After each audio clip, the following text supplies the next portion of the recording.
सोलापूर न्यूजमध्ये आपल्या सगळ्यांचं स्वागत। पंढरपूरच्या विठ्ठल रुक्मिणी मंदिराचं पुरातन रूप आलं समोर। मंदिराच्या संवर्धनाच्या कामादरम्यान मंदिराच्या अंतर्गाभात नव्याने करण्यात आलेलं बांधकाम हटवण्यात आल्याने मंदिराचं जुनं सुंदर रूप समोर आलं आहे। महाराष्ट्राचे आराध्य दैवत असलेले पंढरपूरच्या श्री विठ्ठल रुक्मिणी मंदिरामध्ये सध्या संवर्धनाचे काम सुरू आहे।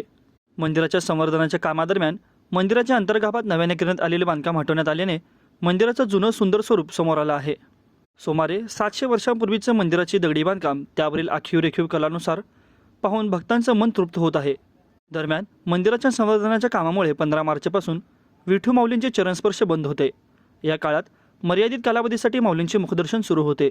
संवर्धनाच्या कामानंतर आता विठू माऊलींसोबतच मंदिरातील गाभारा आणि मुख्य गाभारा यांचेही दर्शन भाविकांना होणार आहे। आता 2 जूनपासून भाविकांना विठू माऊलीचं चरणस्पर्श घेता येणार आहे।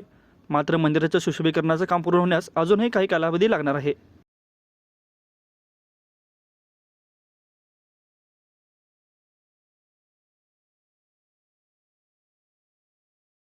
माझं सोलापूर न्यूज या यूट्यूब चॅनलला सबस्क्राईब करा आणि बेल आयकॉन प्रेस करायला विसरू नका।